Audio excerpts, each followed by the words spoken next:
नमस्कार, डी में आपका स्वागत है। मैं इकराम अंसारी। आज हम मौजूद हैं भैरव सेना कार्यालय में। हमारे साथ मौजूद हैं संदीप खत्री जी, जिनसे हम बात करते हैं लव जिहाद के ऊपर। जिस तरीके से आजकल घटनाएं हो रही हैं, इनसे हम जानते हैं कि इसमें इनका क्या कहना है। संदीप खत्री जी, स्वागत है आपका। बहुत धन्यवाद। डीएम 100 में आप लोग हमारे कार्यालय पे आए, आपका बहुत स्वागत करते हैं।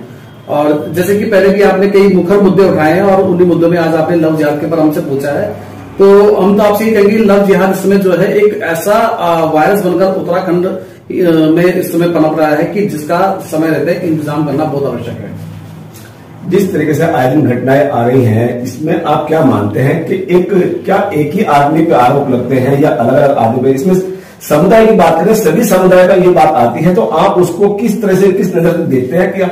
क्या ये बात कहां तक सही है और जिस तरह से विरोध करते हैं उसका विरोध कहां तक जाता है? देखिए, आपने देखा होगा जब आपने अभी क्या पूछा लव जिहाद। लव जिहाद का मतलब यह है कि एक विशेष संप्रदाय को लेकर ही ये शब्द पनप रहा है। इसमें क्या होता है कि कोई लड़का, देखिए जैसे कोई किसको प्रेम करता तो उसके हम खिलाफ कभी भी नहीं है। कोई लड़की लड़का अपनी तरफ से कमिटमेंट करते हैं और एक दूसरे के साथ रहता है, हमें कोई समस्या नहीं। लेकिन जब इसको एक जिहाद के रूप में अगर हम देखते हैं कि आज वो लड़का किसी लड़की के साथ है, परसों किसी और के साथ है, इस वाली घटनाएं जो देखने को मिल रही है। नाबालिग लड़कियां उसमें बहुत ज्यादा फंस रही है। जैसे पुरला गांव में देखा होगा, पुरला की उत्तरकाशी में देखा होगा आपने, वहां पर लड़की नाबालिग थी। अभी आपने देखा होगा चक्राता में जो पकड़ा गया मामला, वहां पर भी लड़की नाबालिग थी। यहाँ पे कल जोड़ी गांव में पकड़ा गया मामला, वहां पर भी लड़की नाबालिग 16 साल की थी। अभी 4-5 दिन पहले की घटना है गौचर जिला चमोली के अंदर, वहां पर भी लड़की नाबालिग थी।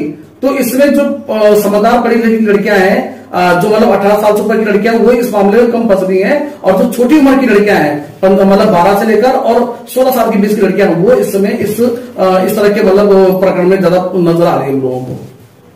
तो घटना की बात करें, जिस तरीके से घटना आती है, तो उसमें से जो लड़के पकड़े जाते हैं तो उनके साथ में क्या होना चाहिए जब ये कानून व्यवस्था बनी हुई है?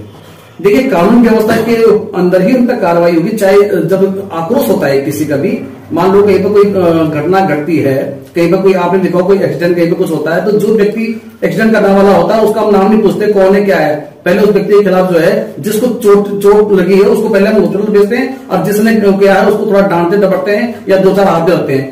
तो उसके बाद उसमें कानूनी प्रक्रिया भी चलती है। वही सेम मामला इसमें भी होता है। जब लव जिहाद जैसे इन मामलों में जब कोई लड़का पकड़ा जाता है, तो प्रथम दृष्टया चाहे गलती लड़की की है चाहे गलती लड़के की है, प्रथम दृष्टया तो पिटाई लड़के की आक्रोशित होकर वहां की भीड़ करती है। उसके बाद जब प्रशासन के लोग वहां पर आते हैं, उनकी गिरफ्तारी होती है, उनपे मुकदमे चलते हैं और उनको क्या कहते हैं, वादी प्रतिवादी जब केस लड़ते हैं, तो जो भी आगे होता है, जो भी साक्ष्य मिलते हैं, उस हिसाब से कानूनी प्रक्रिया, मतलब आज भी हमारे भारत देश में चाहे कोई भी आरोपी हो, उस पर जो है संवैधानिक रूप से लोकतांत्रिक तरीके से ही उस पर धाराएं लगती हैं और उस पर केस दर्ज होकर उस पर जो है कानून प्रक्रिया चलती है।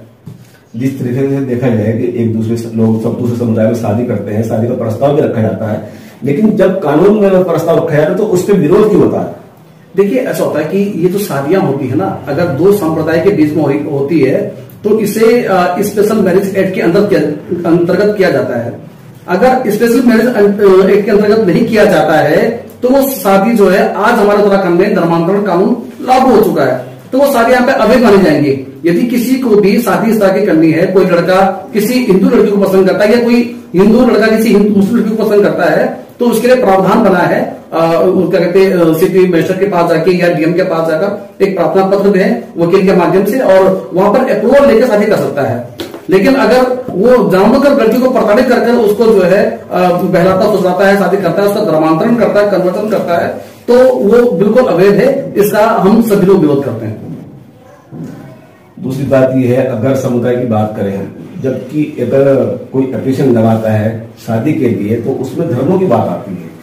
धर्मों की बात जिस तरह से आती है, तो उसमें कुछ ऐसा भी देखने में मिलता है कि हिंदू संगठन पहुंचते हैं, मुस्लिम संगठन पहुंचते हैं या ईसाई संगठन पहुंचते हैं। कोई ऐसा भी मामला आपकी नजर में आज तक कोई आया है जिसमें एक दूसरे संगठन वहां पहुंचे आमने सामने? अभी तक हमने जो है लगभग 150 से ऊपर जो है लव जिहाद के मैटर हमने मतलब कहीं न कहीं से हमारे पास आए हैं और उनमें हमने कार्रवाई भी करवाई है प्रशासन के माध्यम से। क्योंकि घटनाएं किसी भी संगठन के पास, संस्था के पास तब आती है जब उनको लगता है कि इस घटना में कोई कुछ नहीं कर पाएगा। कोई जब हमारा हस्तक्षेप होता है तो कहीं न कहीं उसमें कार्रवाई भी होती है। बच्चों की बात करें, माता पिता होते हैं, अपने बच्चों को रखरखाव करते हैं, तो इसमें आप माता पिता को क्या संदेश देना चाहेंगे और बच्चों के लिए जो कि आजकल नई जनरेशन है उनके लिए क्या संदेश देना चाहेंगे? देखिए, हमारा भारत वर्ष जो है, हमारा जो पूरा अखंड भारत है, यहाँ पर हम लोग कई देवी देवताओं को आराध्य मानकर उनका अनुसरण करते हैं, जैसे भगवान प्रभु मर्यादा पुरुषोत्तम परमेश्वर राम जी या श्री कृष्ण जी। तो इन सभी लोगों ने जो है प्रेम की एक मिसाल दी है। हम प्रेम के खिलाफ पहले भी नहीं थे, अब भी नहीं, आगे भी नहीं रहेंगे, लेकिन अवैध जो मतलब ये मामले होते हैं और उसमें भी जो सांप्रदायिक मामले होते हैं उसका हम लोग सदैव विरोध करते आए हैं।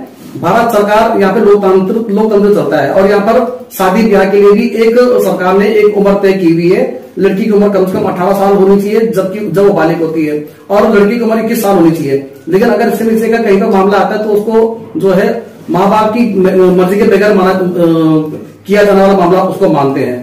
तो अभी तक जितनी भी घटनाएं आपने सुनी होंगी, मैंने आपके सामने अभी पहले ही बताया है, चाहे कोरोना का मामला हो, चाहे चक्रवाता का मामला हो, चाहे ये गोचर का मामला हो, और जो अभी लेटेस्ट जोड़ी गांव का मामला है, इन सभी मामलों में जो युवती थी वो सब के सब जो थी 16 साल से नीचे की थी। नहीं, मेरा सवाल ये है कि इसमें आप जो माँ बाप हैं बच्चों को उसमें क्या संदेश देना चाहेंगे, जबकि माँ बाप की भी जिम्मेदारी बनती है कि मेरा बच्चा जा कहाँ रहा है, दूसरे समुदाय में जाए या ना जाए, लेकिन वो एक समझदारी वाली बात नहीं होती कि उसमें आप बच्चे के लिए और माँ बाप के लिए क्या संदेश देना चाहेंगे?